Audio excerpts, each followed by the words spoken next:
최근 국제개발협력 분야의 비즈니스 규모가 확대되고 있는 가운데 지난 24일 경희대학교 국제학연구원과 경희 ODA 센터 코닥이 서울 강남 토주타워점에서 개발협력 분야 취업 준비생들과 함께 토크 콘서트를 가졌습니다. 박보경 경희대학교 국제대학원 교수의 사회로 진행된 이번 토크 콘서트는 국제개발협력 포럼 18번째 시간으로 국제개발협력 경력관리와 직업전망이라는 주제를 가지고 60여 명의 개발협력 분야의 취업준비생들이 참석한 가운데 열렸습니다. 곽재성 경희대학교 국제학연구원 원장은 행사에 앞서 취업준비생들이 본인의 경력을 관리하도록 멘토링하는 것이 중요하지만 그 기회가 부족한 현실임을 언급하며 본행사의 개최 이유를 밝혔습니다. 또 국제개발협력 분야에 취업하고자 하는 취업준비생들이 현장의 다양한 상황에 빠르게 적응하는 능력을 길러야 할 필요가 있다고 강조하며 끊임없이 진화하고 혁신하는 자세를 갖출 것을 거듭 강조했습니다. 현장 실무자로 참석한 전현진 LG전자 CSR팀 과장은 본인의 개발협력 NGO 근무 경험과 기업의 CSR팀 경험을 토대로 기업 CSR 현장 실무자들의 생생한 목소리와 현장 상황을 전달했습니다.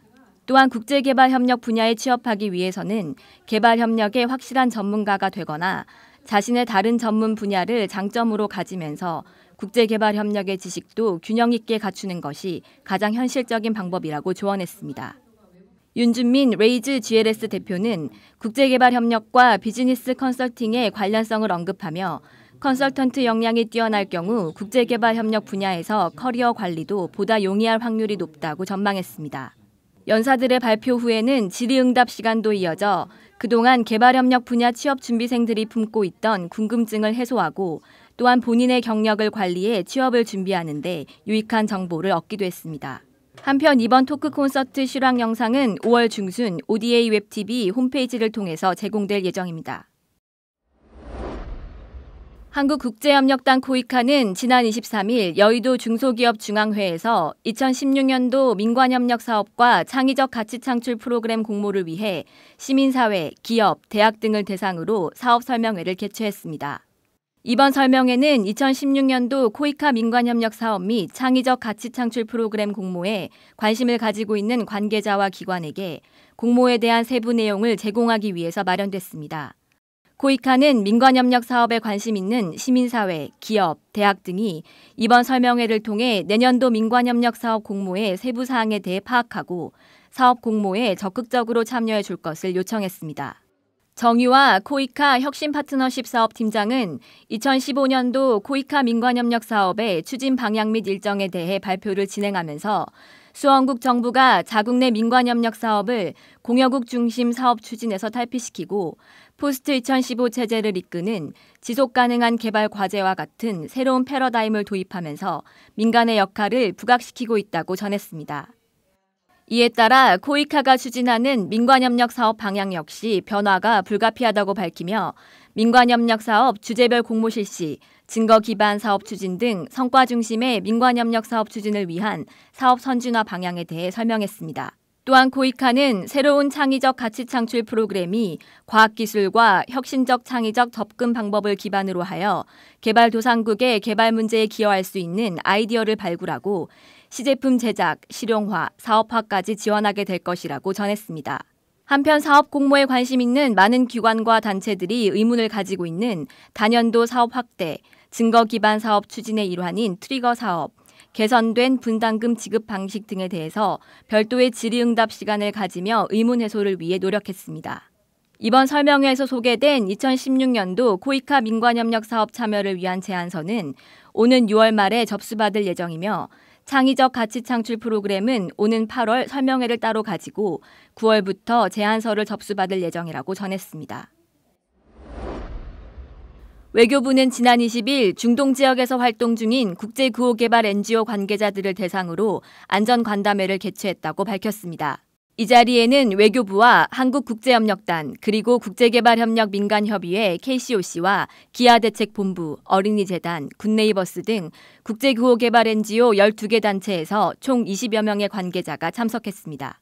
이번 간담회는 지난 4월 12일 리비아 대사관 피습 이후 중동 지역 내 테러 취약 그룹에 대한 안전 강화 대책의 일환으로 마련되었으며 외교부는 이번 간담회 참석자들에게 최근 중동 지역의 악화된 정세를 설명하고 위험 지역에서의 구호 활동 자제를 요청했습니다. 특히 외교부가 우리 국민의 위험 국가 입국을 막기 위해 위험 경보 제도에 대한 홍보를 강화하고 예외적 여권 허가 심사 제도를 보완해 나갈 예정이라고 전했습니다. 이에 대해 국제개발협력민간협의회 및 국제구호개발 NGO 단체들은 요르단 등 중동 지역 사업 관련 자체 안전조치 현황 및 향후 추진 계획을 소개하고 앞으로도 정부와 긴밀히 협의하여 각 NGO 소속 활동가들의 안전을 강화하기 위한 노력을 지속해 나가겠다고 밝혔습니다. 한편 외교부는 4월 15일에 중동 지역에서 활동하는 여행업체를 대상으로 안전간담회를 개최했으며 21일에는 선교단체, 22일에는 중동 지역 진출 기업을 대상으로 안전간담회를 추가로 개최했습니다. 네팔에서 발생한 지진으로 확인된 사상자 수가 계속 늘고 있는 가운데 정부가 100만 달러를 현지에 긴급 지원하기로 결정했습니다. 외교부는 지난 26일 오후 대변인 성명을 통해 우리 정부는 이번 피해가 조속히 복구돼 네팔 국민들이 충격과 슬픔에서 하루빨리 벗어나기를 기원한다며 지원 결정을 발표했습니다. 또한 지난 27일 오후에는 민관합동 해외긴급구호협의회를 긴급 개최해 네팔을 지원하기 위한 대한민국 긴급구호대 KDRT를 파견하기로 결정했습니다. 외교부는 27일 저녁 피해를 입은 네팔 현지의 긴급구호대 활동을 파악하기 위한 선발대 5명과 탐색구조팀으로 구성된 KDRT 일부를 현지로 우선 파견했습니다. 정부는 우선 파견한 선발대의 활동 보고를 토대로 나머지 구조대원의 구성과 파견 일정 등을 준비해 나갈 예정이라고 전했습니다. 더불어 4월 25일 네팔 수도 카트만두 인근 지역에서 발생한 지진으로 인해 수많은 인명과 재산, 문화유산 피해가 발생한 것에 대해 네팔 정부와 국민들에게 깊은 애도와 위로의 뜻을 표명한다고 밝혔습니다. 한편 굿네이버스와 기아대책을 비롯한 국내 민간구호단체들도 네팔 지원에 적극 나섰습니다. 이들 단체는 긴급구호 모금을 실시하고 긴급구호팀을 네팔 현지에 파견해 식량 및 구호 물품을 공급하고 지역 재건 사업 등을 단계적으로 진행할 것이라고 밝혔습니다. ODA 웹TV 손태정이었습니다.